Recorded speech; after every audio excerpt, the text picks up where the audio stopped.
Doctora, ¿cómo estás? Hola Marco, ¿qué tal? Qué gusto conversar contigo. Saludo también a todas las personas que te acompañan.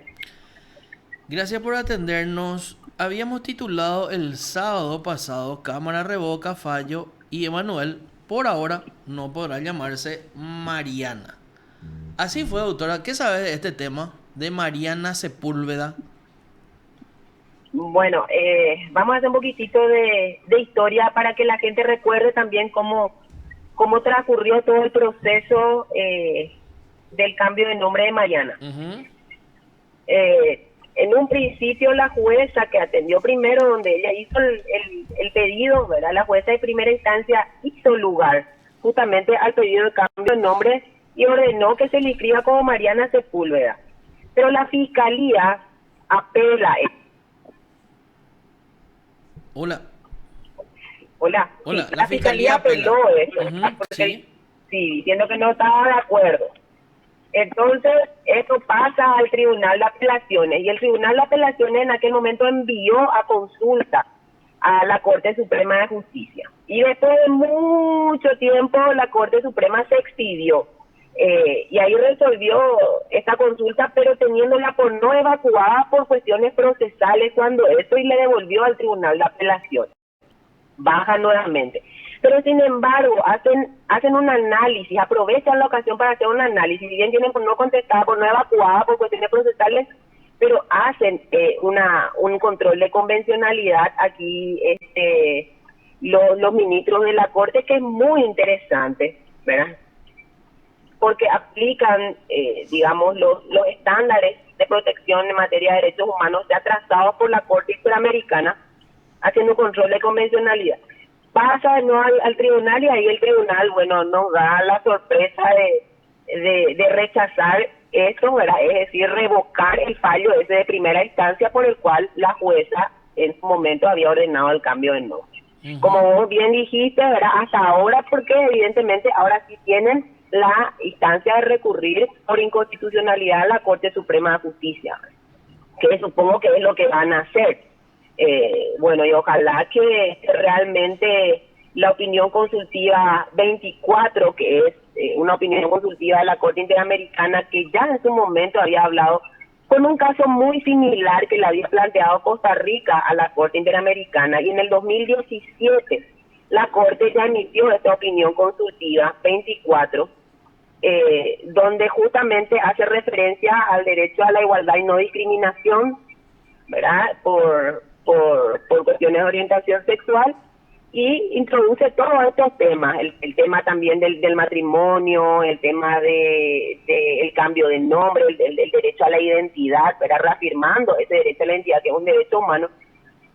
Y bueno, vamos a ver qué decide la Corte en inconstitucionalidad, si es que va ahí, y finalmente si es que Paraguay nuevamente niega este derecho y falla en contra de estos derechos humanos, entonces le quedaría ya el sistema interamericano para recurrir, que creo que es una opción válida, donde finalmente se le va a decir a Paraguay que tiene la obligación de respetar ese derecho a la identidad y a la no discriminación hacia Mariana, y dejarle que elija el nombre con el que quiere ser identificada.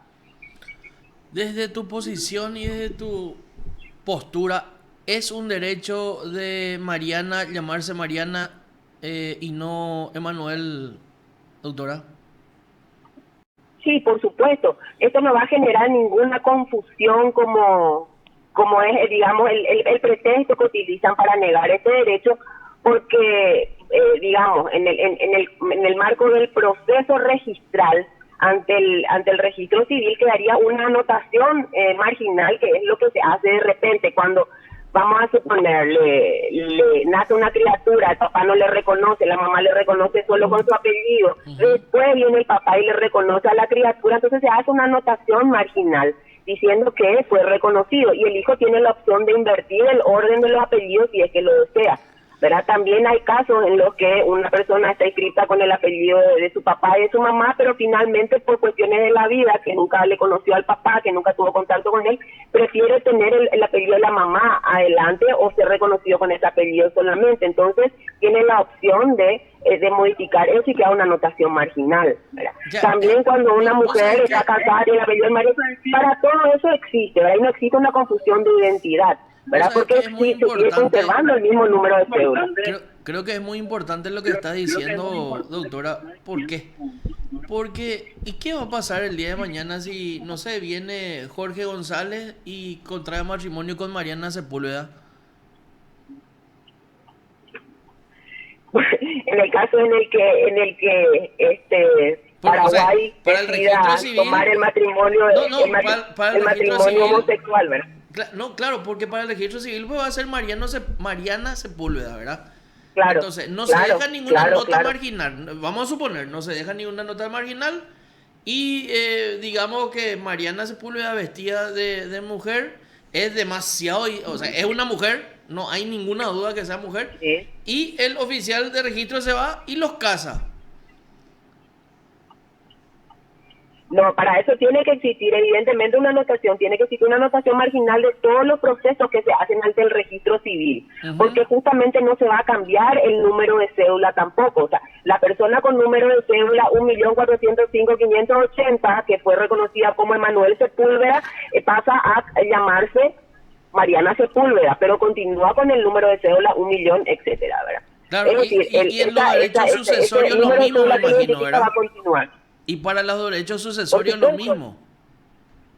Por supuesto. O sea, estoy simplemente va a cambiar el nombre, o sea, va a conservar.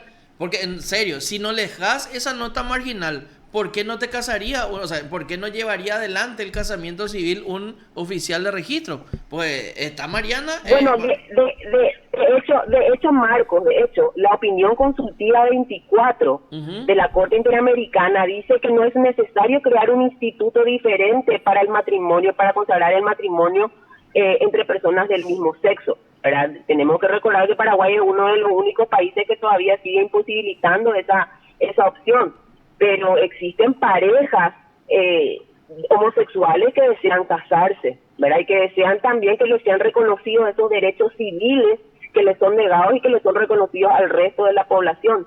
Claro que es otra simplemente por una opción, simplemente por una opción sexual, ¿verdad? Entonces ahí vamos a pasar nuevamente por el filtro de la dignidad. Son menos dignas estas personas que decidieron conformar una pareja homosexual para que les sean negados sus derechos civiles a las personas heterosexuales. Son menos dignas que se les debe negar el derecho sucesorio, como bien está diciendo, ¿verdad? Que viene como colación también del matrimonio. Entonces son un montón de cuestiones que van a tener que plantearse en algún momento en un debate dentro de esta sociedad, ¿verdad? Como también en algún momento, con el fundamento de conservar la familia, se debatió muchísimo la ley de divorcio. ¿Por qué? Porque el divorcio viene a poner fin a la familia, ¿verdad? A la unión entre el hombre y la mujer. Entonces, en el 91, esto también fue un tema de demasiado debate. ¿Por qué? Porque venía a quebrar ese vínculo familiar, que es lo que se alega que se desea proteger, ¿verdad? Entonces, si lo que queremos proteger es la unión entre el hombre y la mujer, bueno, en algún momento también se debatió sobre el divorcio y eso quedó zanjado.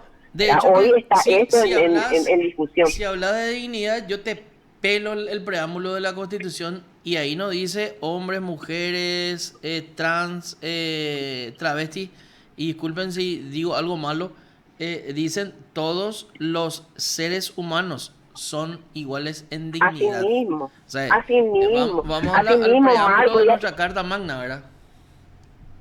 Lo que pasa es que no tenemos que olvidar la historia, porque nuestra historia es lo que realmente nos hace entender nuestro comportamiento social, ¿verdad? En algún momento también se debatió acerca de los derechos sociales de las personas negras, por ejemplo, que las personas blancas tenían más derechos que las personas negras no podían compartir los mismos espacios simplemente por ser negros, ¿verdad? Que no podían estar en el mismo teatro, que no podían subir al mismo bus. Todo esto también dio origen al movimiento del apartheid en Sudáfrica, ¿verdad? Y ahí vino un hombre llamado, se me fue el nombre. Nelson Mandela, exactamente, que luchó contra eso, y en Estados Unidos también Martin Luther King, que estuvo luchando a favor de la reivindicación de los derechos civiles de las personas negras. Entonces, todo esto ya pasó, solamente que en este momento histórico, ¿verdad?, se le están negando los derechos civiles a las personas homosexuales. ¿Te puedo hacer Entonces, una pregunta a bueno, supongo que en algún momento esto también va a zanjarse y dentro de algunos años vamos a estar negándole derechos a otro tipo de personas, recordando que en algún momento en el pasado se le negó los derechos a las personas homosexuales. ¿Te puedo hacer una pregunta a quemarropa? Sí.